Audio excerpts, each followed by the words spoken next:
alabanzas a nuestro Dios. Amén. Nada más 2 personas. ¿Cuántos se han gozado en las alabanzas a nuestro Dios? Amén. ¿Cuántos se han gozado en las historias, en las enseñanzas que hemos visto? Gloria a Dios. La Biblia está llena de historias, ¿ya? Ok. Me estaba adelantando. La Biblia está llena de historias que han sido unidas por el hilo de Dios para contar una sola y grande historia, la historia de la redención de la humanidad. Dios ha escogido esas historias para mostrarnos cómo Él quiere redimir a la humanidad, y muchas de esas historias son muy conocidas, incluso por gente que no tiene mucho contacto con la Biblia. Si yo les dijera ahorita, empezara yo el título de una historia, estoy seguro que muchos de ustedes la completarían, incluso si no tienen mucho conocimiento bíblico. Por ejemplo, si yo dijera Adán Y Eva. muy bien, Caín, Y Abel. el arca, Noé. las 10 plagas, Egipto. muy bien, Josué, Caleb, soy Caleb, o puede ser otra, Josué, la batalla de Jericó. la batalla de Jericó, que es más conocida, ¿sí? Yo no. Y hoy vamos a ver también una historia muy conocida, extremadamente conocida, que es David Y Goliat. y Goliat. Así es. Esta historia de David y Goliat es tan conocida que ha inspirado a escultores, ha inspirado a pintores, ha inspirado escritores, ha inspirado cineastas inclusive. Yo he visto, la verdad, por lo menos 5 películas diferentes sobre este pasaje de la Biblia. Incluso hay científicos que se han visto atraídos por esta historia de David y Goliat. La otra vez mi esposa y yo veíamos un documental en el cual unos científicos decían qué tan factible hubiera sido que David, lanzando una piedra, le hubiera realmente matado al gigante, que esa piedra de río redondita como las conocemos hubiera quedado incrustada en la frente de Goliat. Y hicieron la prueba y sí es factible que haya pasado eso, que una piedra con el tino que llevaba esa piedra hubiera quedado incrustada en la parte realmente más dura del cráneo, porque esta es la parte más dura del cráneo, y si no, pregúntenle a Zinedine Zidane. Es la parte más dura porque lo agarró hasta como arma, ¿sí? Y hemos sabido de gente que con la frente puede quebrarle la nariz a un oponente, ¿sí? Y es una parte dura, pero fue tal la velocidad con la que iba la piedra de David, que dice la Biblia que quedó incrustada. Pero ¿para qué les platico la historia? Si ustedes ya la conocen, por eso estábamos haciendo la prueba, ¿no? De que si preguntara yo a cada uno de ustedes partes de la historia, podríamos todos armar, incluso hasta hacer una dramatización como lo hicimos hace 8 días en la clase sobre la historia de David y Goliat. Incluso en la cena de Acción de Gracias hubo uno de los juegos que pusieron los muchachos, hubo una mímica sobre David y Goliat, ¿verdad? Muy buena esa mímica. Pero más que ver la historia en sí, vamos a ver qué es lo que nos puede enseñar.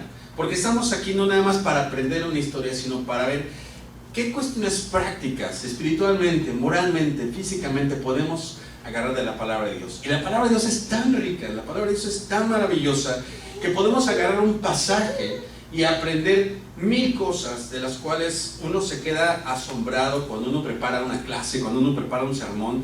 El Espíritu Santo va tocando el espíritu de uno mismo, y el Señor nos va hablando, y uno tiene que caer de rodillas y decirle: Señor, gracias, y a veces: Señor, perdóname por no hacer lo que yo tengo que hacer, y ayúdame a hacerlo para poder enseñar también así a mis hermanos. Y vamos a ver qué es lo que nos tiene esta historia, nos tiene que enseñar esta historia. David, primer punto, David, antes de su encuentro con Goliat, ¿qué hacía David antes de su encuentro con Goliat? Era pastor de ovejas. Y como lo vemos ahí en el libro de 1 Samuel, capítulo 16 y versículo 11, cuando el profeta Samuel está preguntando a su papá de David: ¿tienes algún otro hijo?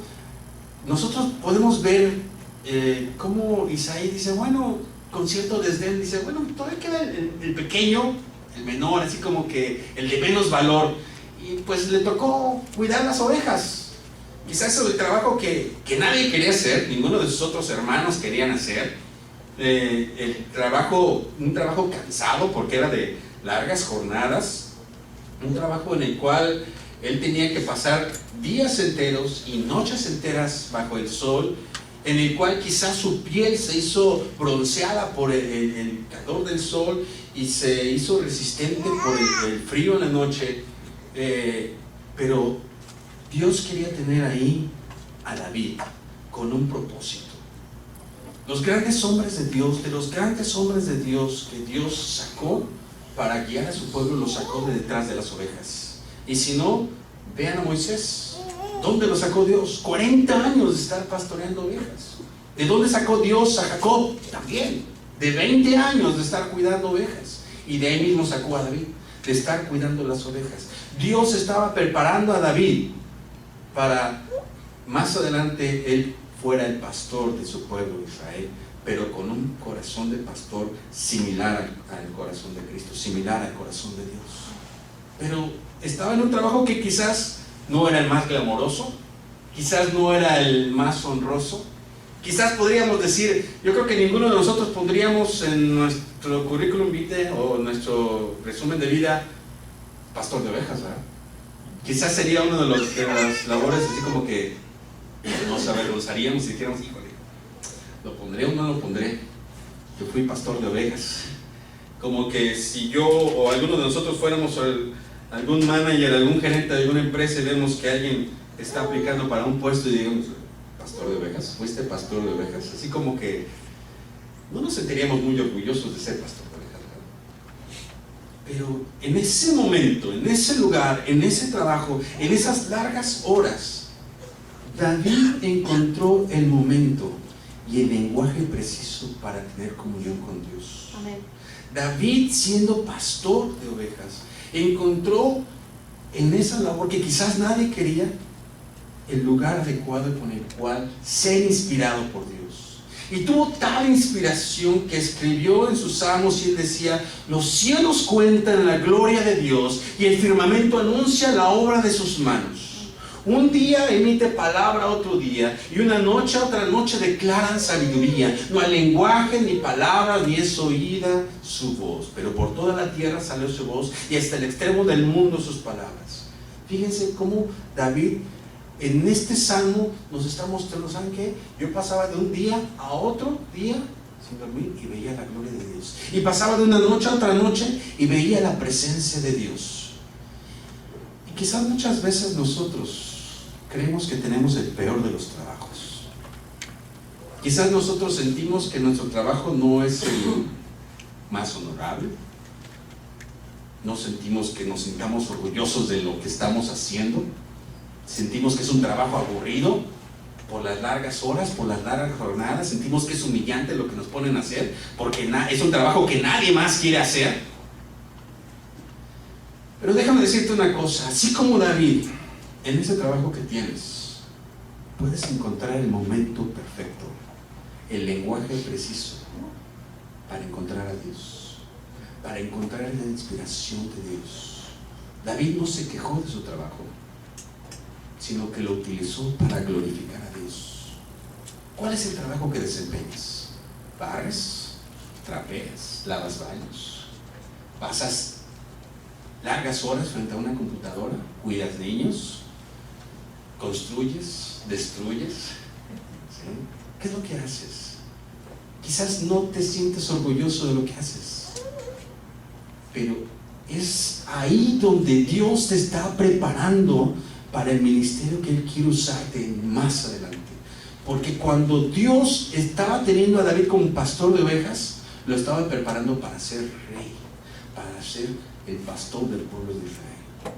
Quizás dices, es que soy el menor de mis hermanos y me ponen a hacer lo que nadie más quiere hacer. Me ponen a lavar los trastes, me ponen a barrer, me ponen a trapear, y te quejas. Pero es ahí donde Dios puede hablarte y tú puedes tener contacto con Dios y decir: Señor, tú eres mi pastor, nada me faltará. Aún en lugares de delicados pastos, tú me haces descansar. Allí es donde puedes encontrar esa inspiración que Dios te da. Así que la próxima vez, aquí podemos encontrar la primera aplicación. La próxima vez que pienses quejarte de tu trabajo, mejor piensa y di: Señor, si es aquí donde tú me tienes, ayúdame a encontrarte aquí en donde estoy. Porque quizás tú me estás preparando para un trabajo que te glorifique más adelante. Porque quizás tú aquí me estás preparando para encontrarme contigo y para glorificar tu nombre. Y David así lo utilizó. Ahora, David tuvo que aprender el oficio de pastor. David no nació siendo pastor. Él no nació con los conocimientos de ser pastor. Dice en 1 Samuel 17:15 que David iba y venía para apacentar las ovejas de su padre en Belén. Pero alguien pagó el precio de enseñar a David, de enseñarle cómo alimentar a las ovejas, cómo abrevar a las ovejas, cómo guiar a las ovejas, cómo proteger al rebaño. Alguien pagó el precio de enseñar a David, y David también pagó el precio de aprender. Se juntaron esas dos voluntades: alguien que quería pagar el precio de enseñar y alguien que quería pagar el precio de aprender. Entonces David aprendió correctamente cómo guiar un rebaño y cómo defenderlo, cómo quizás escoger las piedras para defender a su rebaño y cómo protegerlo del lobo, del león, del oso, incluso de los ladrones. Porque David tuvo que aprender. Estoy seguro que el primer animal con el que se enfrentó David no lo enfrentó con mucho valor, quizás tuvo miedo, pero tuvo que ver quién sí lo enfrentaba y cómo enfrentar a esos animales. Y alguien pagó ese precio de enseñar a David. Y ese precio que se pagó, ese precio que quizás alguno de sus hermanos tuvo que pagar para enseñar a David, y ese precio que David pagó, ese precio es T-I-E-M-P-O, tiempo. Un precio que quizás muchos de nosotros no queremos pagar para enseñar a nuestros hijos. Un precio que quizás muchos de nosotros no queremos pagar para aprender de Dios. Un precio que quizás muchos de nosotros se nos hace muy elevado para dedicarle a Dios.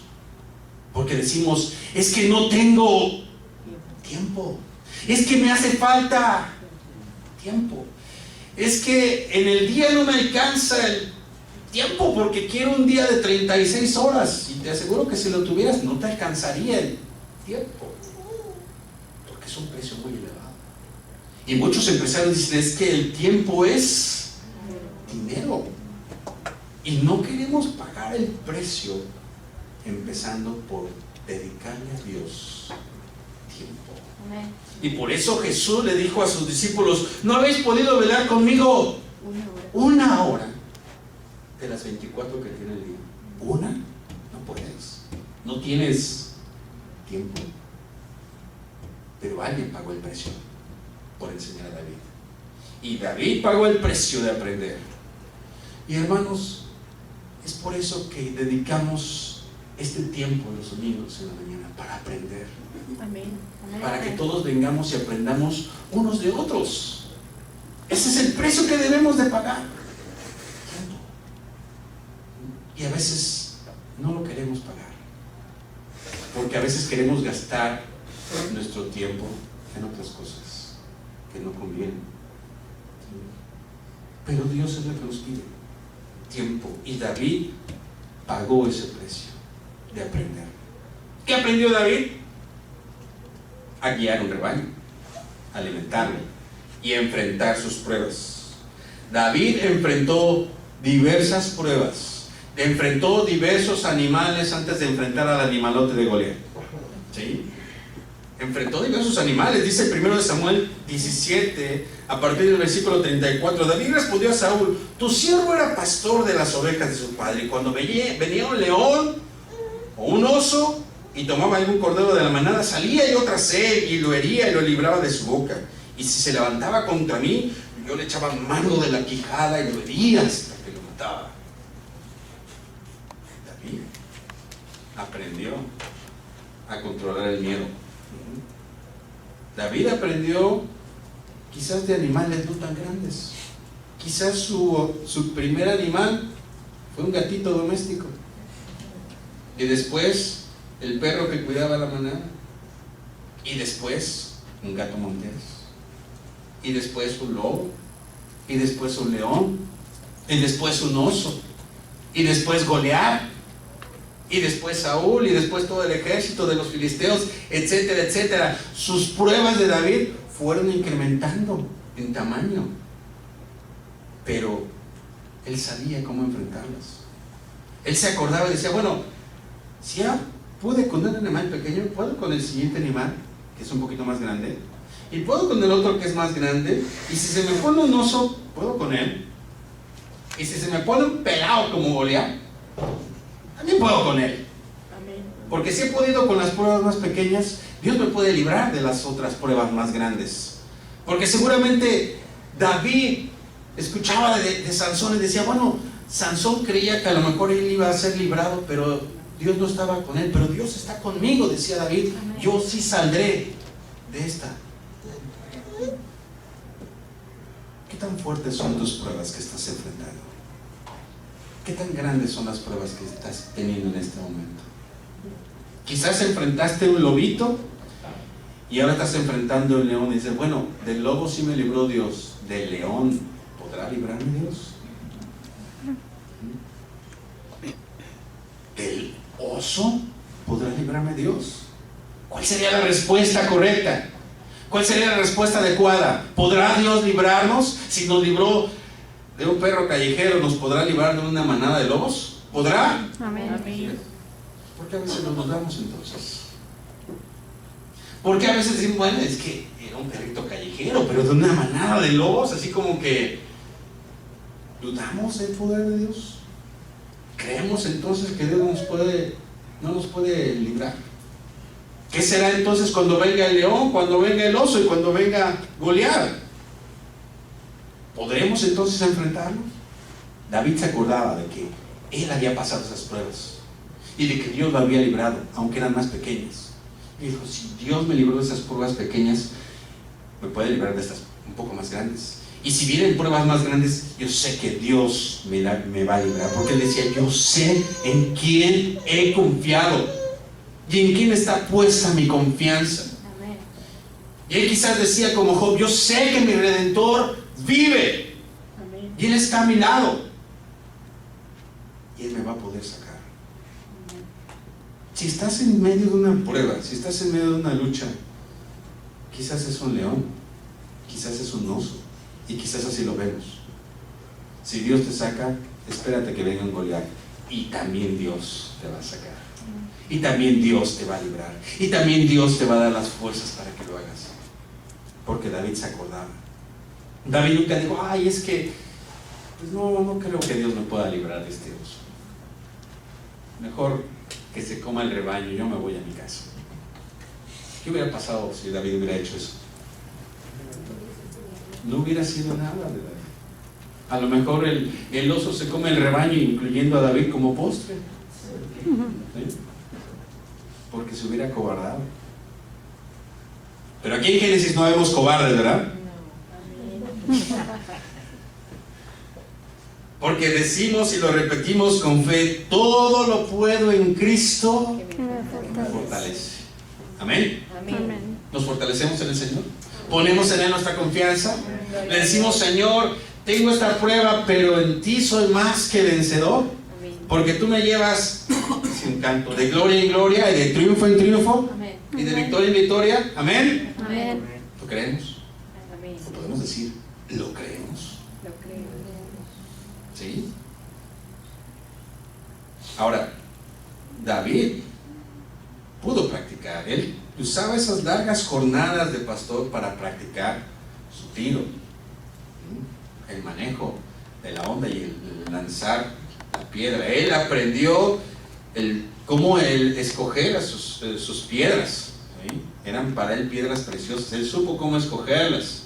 Él sabía el peso adecuado. Si era muy pesada, quizás no iba a tener la distancia adecuada, pero si era muy liviana, a lo mejor ni siquiera al momento de llegar a la cabeza de Goliat se hubiera partido la piedra. Él sabía precisamente qué tipo de piedra. Y David dice, practicaba. Él no practicaba con espada, él no practicaba con lanza. Cuando Saúl le pone su armadura encima y su casco, dice, ciñó David su espada sobre sus vestidos y probó a andar porque nunca había hecho la prueba. Y dijo David a Saúl, yo no puedo andar con esto porque nunca lo practiqué. Y David de hecho decía aquellas cosas. ¿Qué era lo que practicaba David? Tiro al blanco. El tiro de piedra con su onda, ¿sí? Y quizás David estaba inspirado por la historia reciente de aquellos soldados benjaminitas, todos ellos zurdos. Tiraban con la zurda, dice que apuntaban a un cabello y no fallaban. Apuntaban, ponían la vista en el cabello y lanzaban con la zurda, con la onda, y no fallaban. Quizás David se inspiraba y decía, yo quiero ser como uno de esos sonderos que lanzan. A lo mejor yo no soy zurdo, pero con mi derecha voy a apuntarle y le tiro. Y David practicaba y practicaba y practicaba. Él no se lamentaba, decía, es que no tengo espada, es que no tengo lanza, es que no tengo jabalina, es que no tengo escudo, es que no tengo coraza, es que no tengo metralleta, ni cuerno de chivo, ni bazooka, ni cañón. ¡No!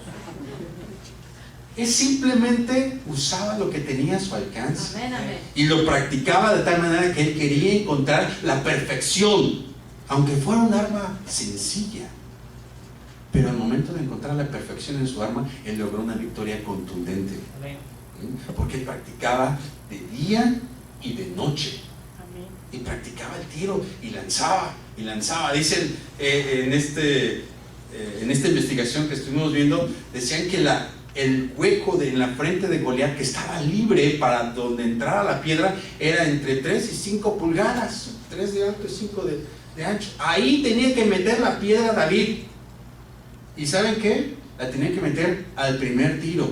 ¿Por qué David entonces eligió 5 piedras? Porque dice la Biblia que él fue y corrió y agarró 5 piedras y las escogió del río rápidamente. Después corrió y a la primera mató al gigante. ¿Por qué escogió 5 piedras? ¿Qué? Si lo tenía por si fallaba una, le pegaba a la otra. Si David fallaba el primer tiro, la lanza de Goliat hubiera hecho añicos el cuerpo de David. David tenía que atinarle a la primera. Si no, David iba a ser el desayuno, comida y merienda de las bestias del campo, de las aves de los cielos. ¿Por qué entonces David agarró 5 piedras? Más adelante la Biblia nos dice el por qué. Más adelante la Biblia nos dice cuál era el motivo de esas 5 piedras. Goliat, su hermano y otros 3 gigantes. 5 gigantes. Era tal la práctica que tenía David que dijo, esta le pongo el nombre de Goliat, esta le pongo el nombre de su hermano y esta de cada uno de los gigantes. Y la Biblia nos dice que los valientes de David mataron a los otros 4 gigantes, porque David dijo, fallo la primera y ahí quedo. Pero tenía esa confianza, esa certeza de que al momento de lanzar el primer tiro, quizás se venía el otro, quizás el otro. Entonces, así de tiro por piedra los iba eliminando, porque tenía esa práctica, porque él sabía que su mano era mejor que cualquier pitcher y mejor que cualquier lanzador de fútbol americano. Él donde ponía el ojo ponía la piedra, no la bala porque no había balas, pero donde ponía el ojo ponía la piedra y eliminaba al gigante porque tenía práctica en lo que tenía a su alcance. Él agarró lo que tenía a su alcance. Ahora, nosotros los que hemos aceptado a Cristo en nuestro corazón, tenemos una armadura que tenemos que practicar con ella. Tenemos armas de guerra espirituales, porque las armas que tenemos son poderosas para la destrucción de fortalezas. Amén. ¿Sí? Y tenemos el derecho y la obligación de usarlas y de practicar todos los días. Amén. Pero hay una característica de esta armadura. No cualquiera la puede usar, no cualquiera se la puede poner. Solamente aquellos que le han abierto su corazón al Señor y que lo han aceptado como Rey y Señor pueden usar esta armadura, nadie más. Porque la primera característica de esta armadura que habla Pablo en Efesios 6 es el yelmo o el casco de la salvación. Aquellos que no han sido salvos, aquellos que no han reconocido a Cristo como su Señor y Salvador, no importa que vengan todos los domingos a la iglesia, y qué bueno que vengan, no dejen de serlo, ¿sí? Pero si no han abierto su corazón al Señor, no pueden usar el casco de la salvación, ni la coraza de justicia. ¿Por qué? Porque solamente los que hemos sido justificados por medio de la sangre de Cristo podemos usar esa coraza de justicia. Y el cinturón de la verdad, ni el calzado de los pies con el apresto del Evangelio, ni el escudo de la fe con el que podamos apagar los dardos de fuego, ni la espada del Espíritu. Solamente aquellos que hemos aceptado a Cristo tenemos esa armadura y debemos usarla, y debemos de practicarla todos los días, de día y de noche. No se apartará este libro de la ley, sino que meditarás en él para que guardes y hagas conforme a todo lo que en él está escrito, porque entonces harás prosperar tu camino, todo te saldrá bien. Tenemos que practicarla, así como David practicó su onda. Eso es lo que Dios nos ha dado a nuestro alcance, y eso es lo que tenemos que hacer: practicar, practicar hasta encontrar la perfección, hasta que todos lleguemos a la medida de la estatura de la plenitud de Cristo, a un varón perfecto, animándonos unos a otros. Tenemos que usarla. ¿La usamos? ¿Practicamos todos los días? ¿O la tenemos ahí guardadita? No podemos darnos el lujo de quitarnos la armadura. Tenemos que estar alertas, como estaba Nehemías con su ejército, que no se quitaban la armadura para nada, solamente para limpiarse, para bañarse. Nosotros no podemos quitarnos la armadura para nada, porque ya estamos limpios. Porque dice el Señor Jesús: vosotros estáis limpios por la palabra que os he hablado.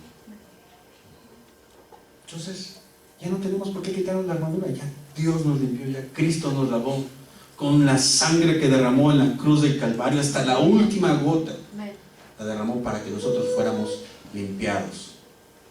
Ya no tenemos por qué quitarnos la armadura. Ahora tenemos que practicar con esa armadura el uso correcto, adecuado de esa armadura. Y David no confió en sus habilidades, aunque él sabía que tenía muchas habilidades, aunque él sabía que tenía mucha fuerza. David no confió en sus habilidades. ¿Qué es lo que le dijo David al filisteo? Tú vienes a mí con espada y lanza y jabalina, mas yo vengo a ti en el nombre de Jehová de los ejércitos, el Dios de los escuadrones de Israel, a quien tú has provocado. Jehová te entregará hoy en mi mano, y yo te venceré y te cortaré la cabeza, y daré hoy los cuerpos de los filisteos a las aves del cielo y a las bestias de la tierra, y toda la tierra sabrá que hay Dios en Israel. Y sabrá toda esta congregación que Jehová nos salva con espada y con lanza, porque de Jehová es la batalla, y Él os entregará en nuestras manos. David no confió en toda esa habilidad y en toda esa práctica que él tenía. Él no confió en su habilidad para lanzar las piedras. Él no confió en su fuerza para haber matado otros animales. Él no confió ni siquiera en los conocimientos que ya tenía previos en su oficio, ni en el manejo de su vara. Él no confió en la cantidad de sus hermanos, y eso que eran 7 y con él eran 8 mínimo. Y a lo mejor no eran machos, pero sí eran muchos, ¿no? Pero él no confió ni siquiera en la cantidad de sus hermanos. Él confió en Dios y puso sus habilidades en Dios, y le dijo: Dios, aquí está la práctica que yo he tenido en el lanzamiento de piedra, te la pongo en tus manos. Las victorias que tú me has dado antes, las pongo en tus manos, las pongo a tus pies. La cantidad de mi familia la pongo a tus pies, y yo confío en ti. No confío en nada más que en ti. Él no confió ni siquiera en sus contactos que tenía en la policía, ni en los conocidos o primos que tenía en la política, ni que su hermano tenía 1 o 2 o 3 empresas, ni que su papá era conocido en el pueblo. Él no confió en nada de eso. Él confió en el poder de Amén. Dios actuando a través de él, porque todo lo demás para él no servía de nada. Fíjense cómo le dijo al gigante: tú vienes a mí con espada y lanza y jabalina, mas yo vengo a ti en el nombre ¿de quién? De Jehová de los ejércitos. Y a veces nosotros tenemos un gigante que nos está atacando y que nos está diciendo mil cosas, y nos está diciendo: te voy a comer y te voy a matar y voy a destruir tu matrimonio, y voy a destruir tus hijos, y voy a destruir tu trabajo, y voy a destruir tu iglesia, y voy a destruir tu vida, voy a destruir tu reputación. Y le podemos decir a ese gigante: tú vienes a mí con preocupaciones, tú vienes a mí con desesperanza, tú vienes a mí con pesimismo, tú vienes a mí con tristeza, tú vienes a mí con enfermedades, tú vienes a mí con angustias, tú vienes a mí con escasez, tú vienes a mí con tentaciones para que mis hijos se pierdan en las drogas, tú vienes a mí con tentaciones para que yo caiga en la pornografía, tú vienes a mí con 1001 problemas. Y quizás eres un gigante, pero yo vengo a ti en el nombre de Jehová de los ejércitos, porque en Él confío. No confío ni en mis habilidades, no confío ni en mis conocimientos, no confío ni en mi dinero, no confío ni siquiera en la multitud de mis ayudadores. Solamente confío en Dios, porque Él es el único que me puede sacar adelante. Y hermano, cuando tú declares a tu enemigo en nombre de quien vienes, vas a tener una victoria contundente. Porque Dios quiere darte a ti esa victoria que no podemos obtener de nadie más sino de Dios. ¿En quién tienes tu confianza? ¿Tienes tu confianza en que ya tienes tu residencia o ya tienes la ciudadanía? ¿Tienes tu confianza en que ya tienes un negocio propio? ¿O tienes tu confianza en que ya tienes trabajo? ¿O tienes tu confianza en que ya tienes los conocimientos del inglés que necesitas? ¿O tienes tu confianza en que ya tienes el carro que buscabas? ¿O tienes tu confianza en que ya tienes la casa que necesitabas? Mejor confía en Dios. Mejor confía en Dios. Mejor pon tu confianza en el Dios del universo. Él sí puede librarnos de cualquier situación que nosotros tengamos. Él es el único que puede darnos esa victoria que nosotros estamos necesitando. Amén. Dios no quiere que confiemos en nadie más que en Él. Nada más. No hay otra cosa que nos pueda librar. No hay otro Dios. Y dice Dios mismo: no conozco ningún otro, porque no lo hay. Así es. No hay otro Dios. Amén. Y hay un corito viejito que nos enseñaban de niño: no hay Dios tan grande como tú. No, No lo hay. No lo hay. ¿Quieres poner tu confianza en Dios hoy día? ¿Quieres decirle: Señor, no confío en nadie más, solamente en ti? Amén. No confío en ninguna otra cosa, solamente en ti. No confío en mis habilidades, no confío en mis conocimientos, solamente confío en ti. Inclina tu rostro. Vamos a orar en este momento.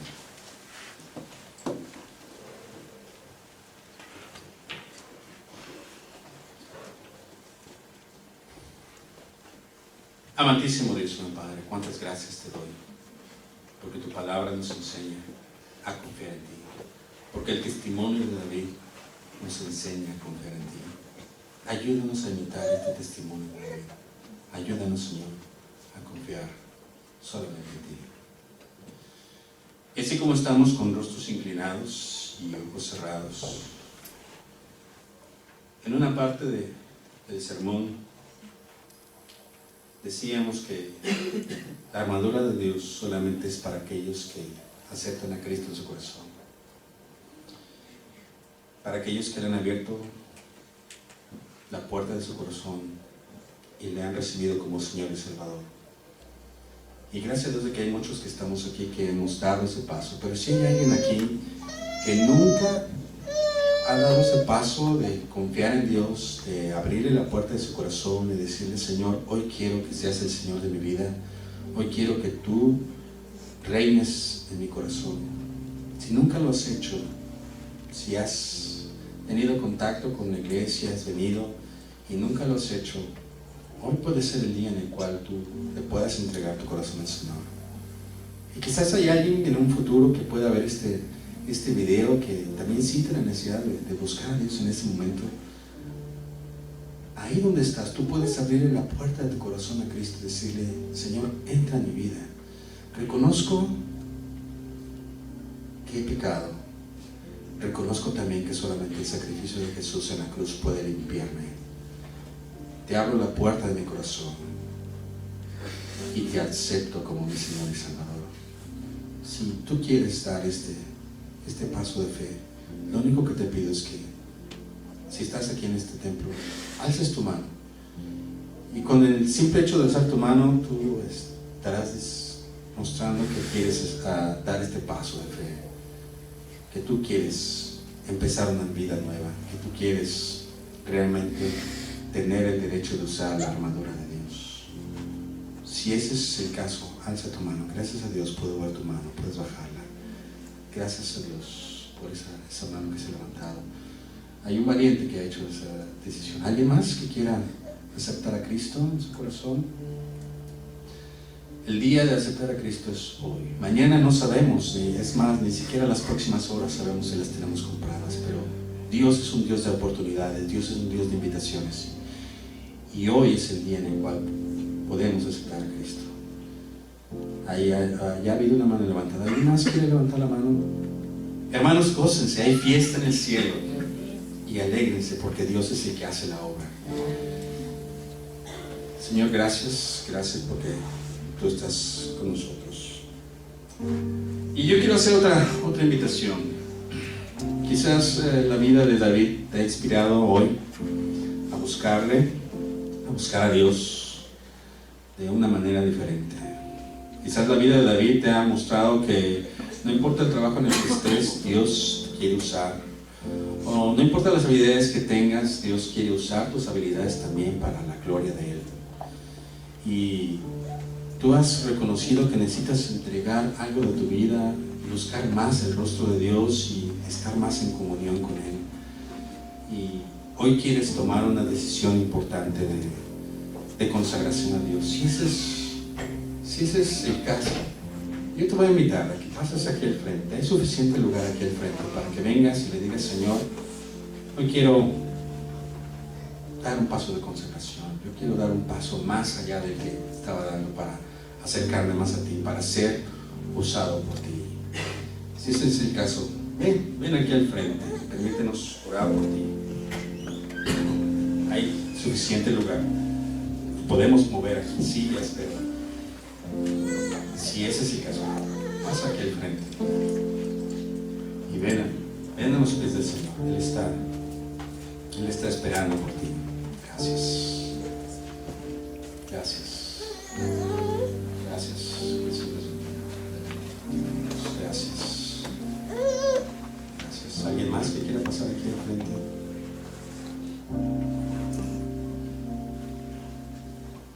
Ahora yo quisiera pedirles a los que están ahí atrás que levanten sus rostros y reconozcan a sus hermanos aquí al frente.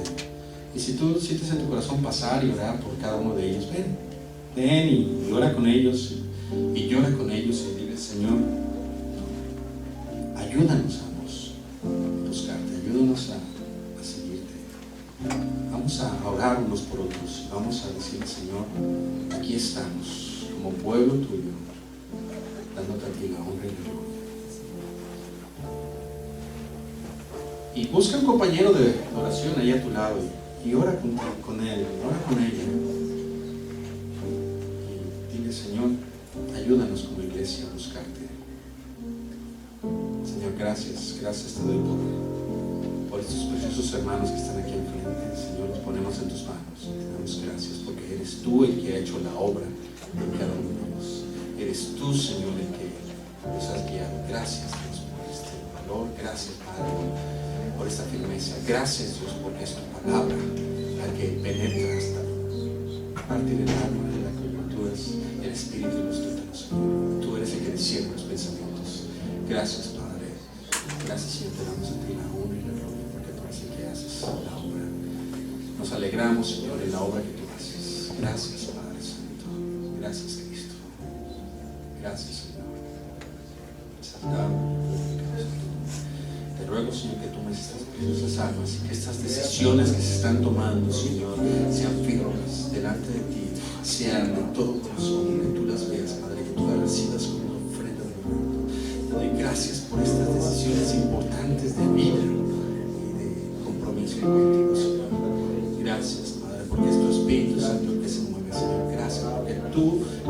alegras cuando un pecador se arrepiente. Y Señor, también nosotros nos alegramos contigo. Gracias por el Santo, porque tú eres maravilloso. Gracias, te damos en el nombre de Cristo Jesús. Gracias, Padre. Hermanos, gracias. Estamos despedidos y saludos unos a otros. Sí, te va a pedir que permanezcas aquí. Siga hablando.